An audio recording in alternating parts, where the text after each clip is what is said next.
Hello, everyone. I'm Kelly Ripa, co-host of Live with Kelly and Michael. I'd like to welcome you to a very special fireside hangout with First Lady Mišela Obama. This is the latest in a series of Google Plus Hangouts with the White House to discuss important issues facing America. Last month, both Vice President Biden and President Obama came to Google Plus to answer questions from Americans. And today, I'm honored to be chatting with the First Lady about a very important issue: improving the health and wellness of our families. Mrs. Obama, welcome to Google Plus. Thank you, Kelly. It's great to see you, and it's great to be hanging out with you and all the Google followers. I feel like I should have on my shorts and be hanging out with some pillows or something, but here we are in the Blue Room, so I'm delighted to be here. Well, Mrs. Obama, you launched your Let's Move initiative 3 years ago to ensure that all our children grow up healthy and reach their full potential. And joining us today to have a conversation about healthy families are some folks from around the country who are dealing with these issues every day in their own lives. They all submitted their stories on YouTube and Google+, and we're excited to have them discuss their ideas and questions with you. Mrs. Obama, let's meet them. Are you up for that? Sounds great. Great. Okay. First up, we have Lexi Croft. She's a mother from Wyoming. Lexi's an avid member of parenting communities on Google+. Hello, Mrs. Obama and Kelly. It's a pleasure. Hi, Lexi. Our Great to pleasure have you. Next, we have Keishan Shaw. Keishan is a New York native and works in the financial industry. He is also an advocate for kids, inspiring them to live healthier lives. Hi, Mrs. Obama. Pleasure to meet you. Hi, Keisha. Good to have you here. Now we have Brad Lowry, a father of 3 from North Carolina. Brad works in the healthcare field and regularly hosts health and fitness hangouts on Google+. Hello, Mrs. Obama. Glad to be here. Hi, good to see you. Thanks for joining us. Next is Deneen Milner, a New York Times best-selling author and the founder of the blog MyBrownBaby.com. She lives in Atlanta with her husband and their 2 daughters. Hi, Mrs. Obama. So good to see you. It's wonderful to see you, too. Looking forward to our chat. Absolutely. And lastly, we have Mrs. McInnes's 3rd grade class joining us from Brewer Community School in Brewer, Maine.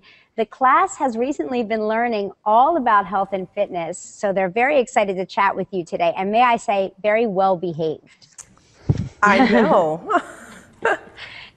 Mrs. Obama, on your tour, one of the things you've been talking about is the importance of fitness and physical activity. Keishan, why don't you get us started, okay? Thank you so much, Kelly. So I can show you a picture of myself. I used to weigh 200 pounds when I was 12 years old. It was just a very different experience. When I was 19 years old, I was 400 pounds. One day I need to buy a suit. The tailor puts his tape measure around my waist, and it's 62 inches. Didn't even fit his 60-inch tape measure. So I made a vow that day to focus on diet and exercise, and I lost over 200 pounds. No surgeries, no fad diets, no trainers. So I would love to know what's your advice to the 200-pound Keishans of America, the 12-year-olds that are struggling with their weight, and how can we empower them to make that first step? Well, first of all, Keishan, I just want to congratulate you on such a huge accomplishment. And I know it's been a challenging journey, but you look amazing. And more importantly, I know you feel amazing. Right. What I would say to young kids, and I would not just talk to the kids, but I would talk to the people in their lives, their parents, their teachers. I mean, the first thing that we want to make sure that we do is not make this an issue about looks. We should really talk to kids about how they feel inside, so that we're not just dealing with the physical manifestations of the challenge, but we're really tapping into what's going on inside that head of that child. And then we want to talk about ways to make it fun. When I talked to my kids, and we were going through some of these similar challenges, obviously when my kids were little, they were, weren't faced with the huge challenges you were faced with, but I never talked about weight in the household. We just started making changes, and we made changes in a way that didn't, it didn't make them feel badly about themselves. It didn't even make them feel any ownership over it, because truly kids that age can't control what they eat. So as the mom, I took it upon myself to make sure that we just surrounded them with foods that were healthy and that they could eat whenever they wanted to. You just have to, get the temptation out of the household wherever possible, and then just try to make activity fun. I mean, most kids just really want to play. And if you talk about exercise in terms of play and not, making kids feel like they have to be an athlete or they have to be great at a sport, but you get out and get them walking, something simple. You just start out with walking and you make them feel successful in very small ways. So I think overall we have to keep encouraging kids. We have to make it fun. We don't want to make it about how they look. We want to make it about how they feel. And all of us in the lives of children who surround us, we as adults have to make sure that we're taking ownership as well, and we're doing everything that we can to make that journey a little bit easier for them. Well, Sure. let's hear from Lexi next. That was great, Keishan, and congratulations on your personal success. Lexi? Well, with policies like the No Child Left Behind Act that focus on improving test scores, we have seen a de-emphasis on health and physical education. And so, Mrs. Obama, in your mind, what can schools do to maybe create a good balance so that these kids they perform well on tests, but get the physical activity that they need? That's a great question, and we've been talking about this all throughout the tour. Secretary Duncan, our Secretary of Education, who's a wonderful individual who has showed deep concern about this issue, talks about it in terms of fitness and education being like a false choice, that we've treated it as you can do one or the other, but you can't do both. And what we know, and we know in our hearts as parents that both are important, and research is proving that to be true, because kids' performance on tests and attendance is directly related to their health. How they feel, whether they're moving every day, whether they're starting out their days with a good balanced breakfast, it all plays a role in how they perform in school. So if we start out with that premise that physical fitness and good nutrition is key to academic success, if we start there, then the choices that we make throughout the day will bear out our understanding of the need for that balance. One of the things that we announced on the tour was a new initiative called Let's Move Schools. And it's an initiative that's designed to put physical activity back into the school day on a daily basis. And we'll talk more about that over the course of our hangout, but this is one of the things that we're really trying to focus on with Let's Move, is not just nutrition, not just diet, but also that other leg of the stool, which is getting our kids moving. Our kids need 60 minutes of activity every single day, and the kids today are nowhere near coming close to that number. Most of our kids are spending an average of 7.5 hours a day in front of some kind of screen. And again, we as the adults have to figure out how to strike that balance, and we have to do it in our schools because that's where our kids are spending most of their day. Deneen, you also have kids in school. Why don't you weigh in? I do. I have two daughters, one who goes to private school where recess is a priority, and so is yoga, and they even get a chance to nap during the day just so they can get re-energized. Whereas my younger daughter goes to a public school where recess isn't necessarily a priority. And she's lucky because there's some urban areas where the space outside just doesn't exist. And so getting the kids out of the classroom and out into a playground is a bit of a challenge. What can administrators in these schools do to get their kids moving, even with that restriction on space outside? Yeah, administrators, school officials, school leadership, parents, the community, we have to get creative in those instances. And there are models of schools out there that are figuring out how to make that happen, because Deneen, you're absolutely right. There are so many communities where it's just not safe for kids to play outside. And obviously the safety of our kids is our first priority.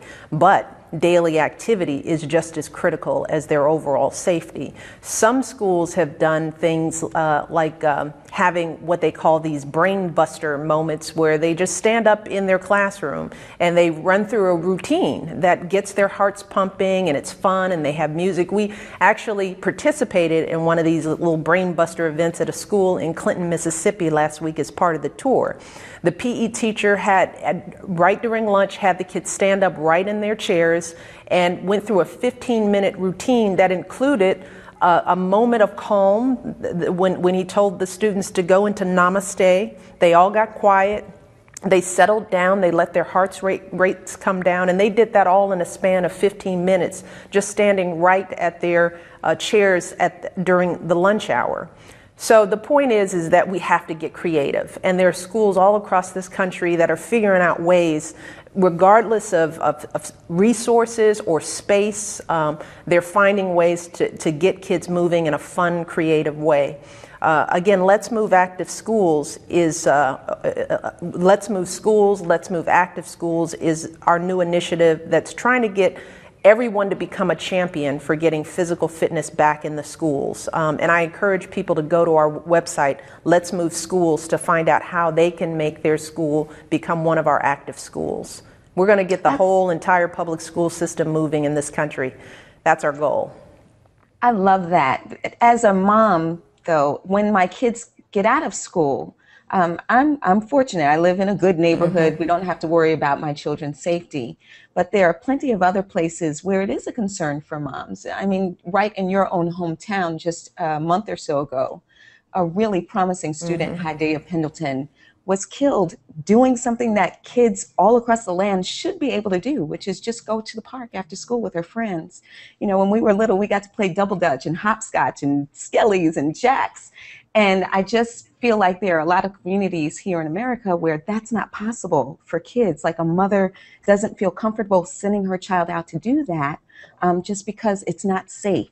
How do those moms help their children go outside, get that fresh air, do all those wonderful games that kids should be able to play and all the wonderful activities that they should be able to do when there's that specter of danger around them? Absolutely. Well, that's where we as a community have to come together for our kids. You know, schools are an important place to get our kids active again because that's where they're spending most of their day.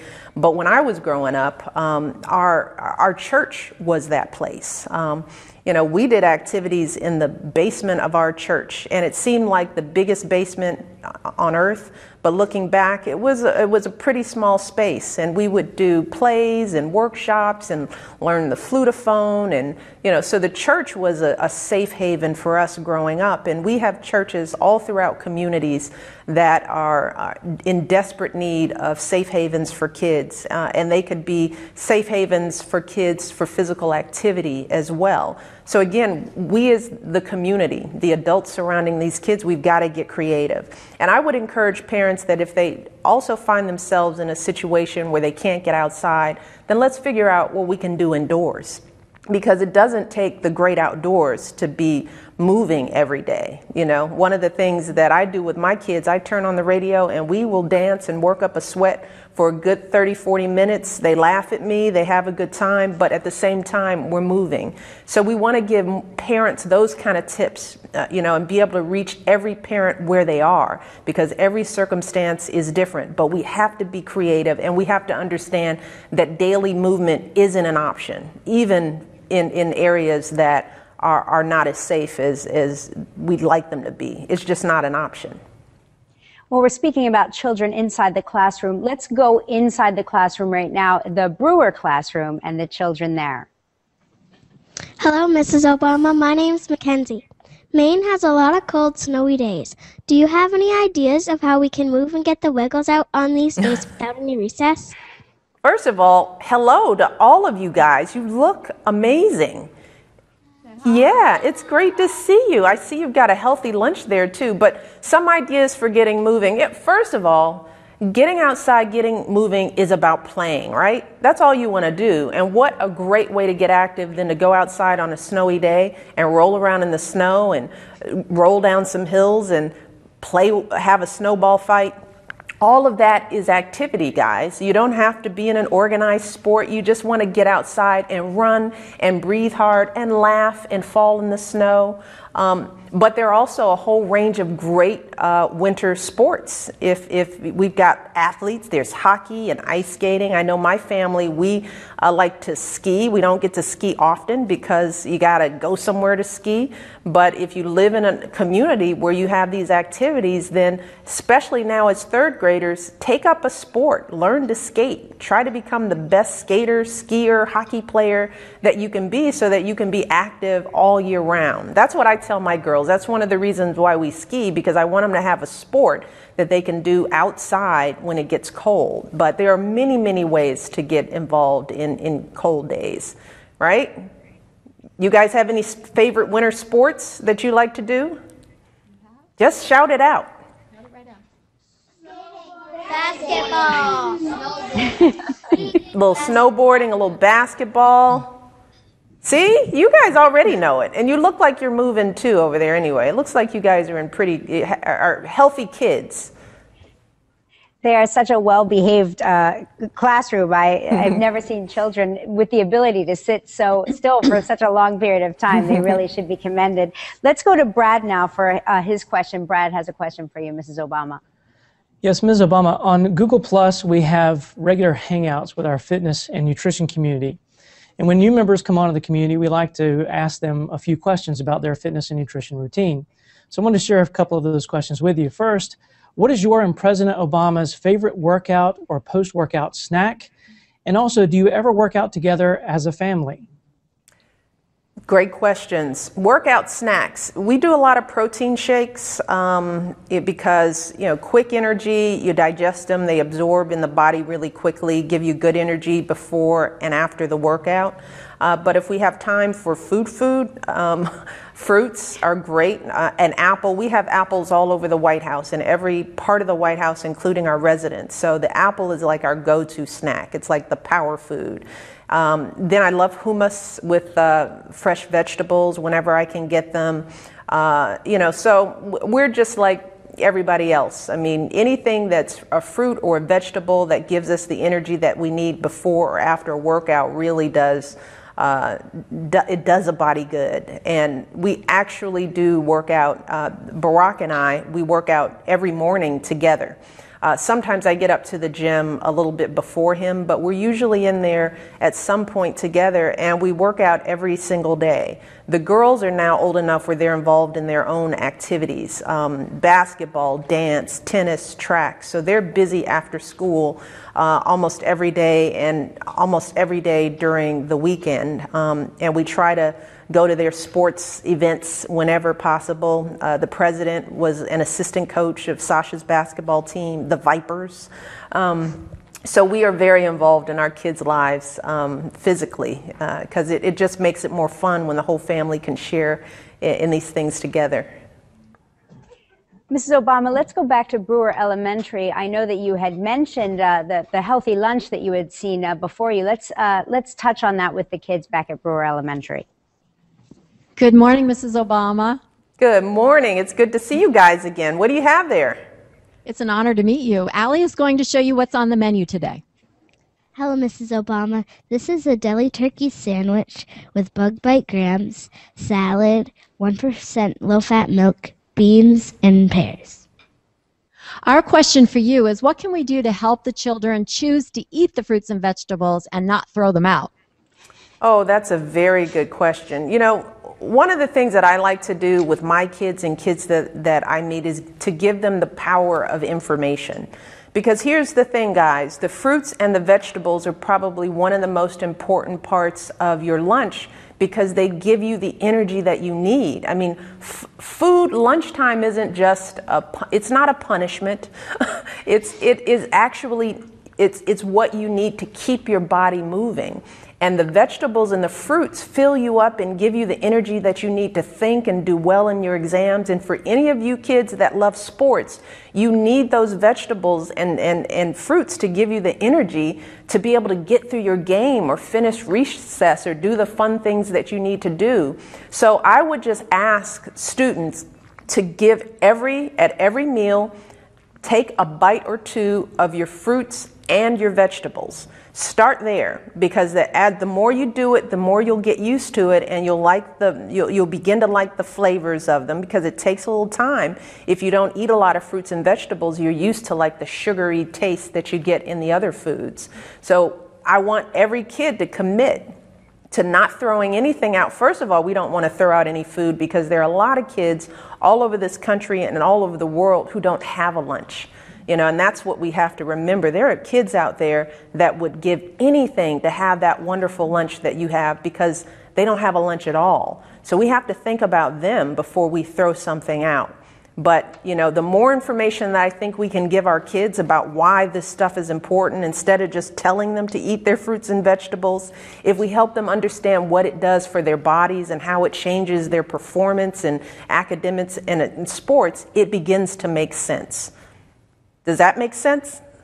Boys and girls, are we going to eat our fruits and vegetables? Yeah. All right. I'd love to hear that. All right, let's go to Lexi next. Lexi? Well, that looked like a really good lunch. It did, didn't it? Yes. So we live out west, where my kids attend a Title I school, which is usually a school in a lower income neighborhood. And our schools are trying hard with the resources that they have to provide balanced meals for our kids. But meal options continue to include the likes of nachos with cheese sauce and corn dogs. So my question for you, Mrs. Obama, is what do you think can be done to ensure kids get healthier, even healthier lunches at school? Well, we have to remember that the new nutrition standards in lunches just went into effect, and many schools are still making the transition, and it's going to take some time. If any school out there is having challenges, they should contact the USDA, because they've got people on staff that are ready to work with schools, because these changes are hard. We're going from one way of doing things to a totally different paradigm. And the USDA understands that schools are going to need the help and support for quite some time. So as a parent, if you notice that your school lunches aren't improving, we'd encourage you, first of all, to work with the school as best you can, if that is at all possible, to speak out, to find other parents that care about this issue, to find teachers who care about this issue, work within the school, but also know that these nutrition standards are becoming a requirement, and that eventually every school will have to make these changes. So you just have to, keep pushing and encourage the school, your school, if you don't see it, to reach out and get help and support. But this is going to be a community effort, right? You can change policies, but it's going to take some time for the culture to shift, and it may not happen overnight, but it's going to happen. Which is why these goals around childhood obesity are generational goals. And we shouldn't get too upset if our kids don't automatically, respond the way we want to. I mean, the third graders that we're talking about, if they start these healthy habits now, we're looking at what kind of kids they're going to be when they're headed to college, right? Kids who are used to eating fruits and vegetables every day. Their whole attitude about food will change by the time they get to college and they go off and start raising their families. Those are the goals that we're working for. So we shouldn't get too down about, what's not working today, because we're always looking toward the future on this one. Mrs. Obama? No, I'm sorry, Brad, go ahead. Well, in regards to the guidelines and the standards you were just talking about, every year $4 billion are spent on soft drinks through the government-sponsored nutrition programs like the SNAP program, which is the Supplemental Nutrition Assistance Program. It's the new food stamp program. There are currently some initiatives to purchase healthier foods, but could we see stricter nutritional regulations with these programs to encourage raising healthier families? The focus that we've had through Let's Move has really been on giving parents the information that they need to make the best choices for them. That's been our approach through Let's Move, and it will continue to be our approach. I think every community, has to determine what policies work best for them. We've got policymakers in Washington that are going to be looking at these very issues, and they'll be deciding on what's the best direction. But in the meantime, my goal is to make sure that the parents out there understand the impact of the choices that they make. Information is really the key to power.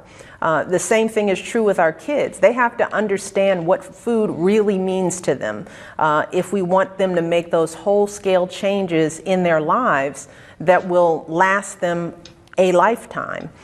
So our focus right now is making sure that people understand what sodas do to your body and why fruits and vegetables are so important, and give them the guidelines to help figure out what a healthy plate looks like, which is why we launched My Plate, so that people have an easier way of figuring out what does a healthy plate look like, and doing that across cultures with Mi Plato as well. So our focus is going to continue to be to drive home the point: we've got to better inform our families and our communities. We've got to make the healthy choices the easiest choices for families, and then look for ways to continue to support them along the way. Let's check back in with Keishan. Keishan? Yeah, sure. So Mrs. Obama, when I was 400 pounds, I felt almost invisible in society, almost as if I was a burden. And America is the greatest country in the world. We don't discriminate against anyone. We welcome people from all cultures and all walks of life. But, you know, being obese in this country, you are stigmatized. Think about paying an extra fare for an extra seat in an airline. How do we break down the cultural barriers and societal stigmas when fighting obesity? Yeah, you know, it goes back to my answer to your first question. I think we should be talking about these issues in terms of health and not in terms of physical, how kids or people look physically, because people can't help how they look, you know, but we want every American to be healthy. And I think kids can understand that question or that point of health. You know, what do you do to give yourself the energy you need to live a good life, to run when you want to run, you know, to be able to move and breathe easy. We want to talk in those terms, and particularly as we're dealing with our young girls. I mean, I have 2 young daughters. We never talk about weight. I make it a point.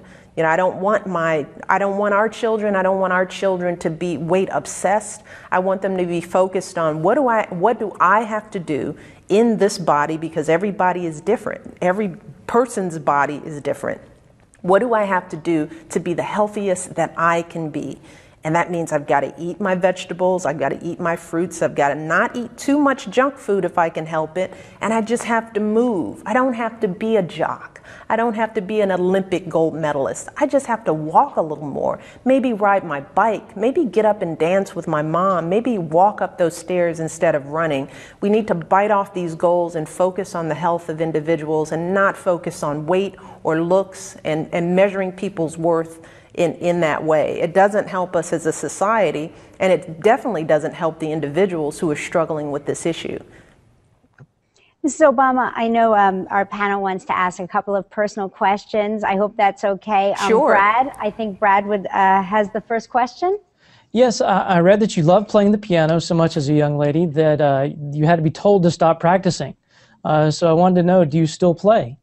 You know, I will dabble every now and then, but I didn't listen to my mother and I stopped practicing, which is what I try to tell kids. Don't stop practicing. I love the piano, but I don't get to play it that much. It's one of my hopes is that, you know, whenever I settle down and I stop being first lady and I have a little more time on my hands, that maybe one day I'll take lessons again, because I certainly love music. So thanks for asking. How about you, Lexi? Well, my question is, as not normal as life must be in the White House, what do you and the president do to create some sense of normalcy for your family and just in your home life?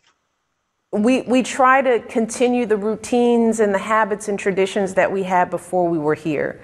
You know, something as simple as making sure we sit down for dinner together every night. I talk about this all the time. I mean, it was actually something that we didn't have the time to do before coming here. But because both the president and I basically live above the store, as he says oftentimes, he can structure his schedule so that we're all here at the same time. And that family meal turns out to be the most important time of day for all of us.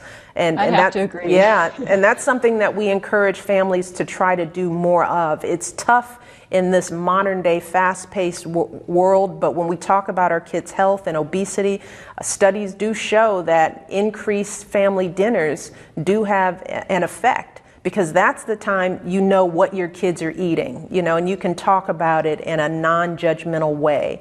You can talk about the day. You tend to eat a little more slowly because you're not just gobbling down your food in front of the television. You're sharing. You're sort of letting go of all that emotion from the day. So that makes us feel normal, because we walk up, you know, you walk into the doors of the residence and it's just home. It's no longer the White House. And that's important for us, and it's important for every family in America. Keishan, do you have a question for the First Lady? Sure. So, Mrs. Obama, I saw you present the award for Best Picture this year at the Oscars. Can you tell us what that was like? It was absolutely nerve-wracking because it was live and nobody knew we were doing it, although we were right here in the White House and we were already dressed for dinner with the governors. I was a little more nervous than I thought I'd be. I thought I'd drop the envelope. I thought I'd get the name wrong. You know, it's just a very awesome moment for anyone who grew up like most Americans do, watching movies, watching the Oscars, and here I am presenting the award for Best Picture. It was pretty intimidating, but I got through it. Deneen, how about you? Okay, so I know that Let's Move is about families and how to get your kids active, but we have a very important and special member of our family too, just like you do, our dog Teddy, and he's somewhere around here. Come here, buddy. Teddy. He's napping like the lazy dog that he is. But I'm wondering, how do you go about getting Bo involved in your family moving and outdoor time, just so that he doesn't become the fat lazy dog that my dog apparently is? Well, Barack says that Bo is not very active. He always teases him, but he actually gets out every day. The girls have to walk him, which is part of after dinner. That's part of their ritual.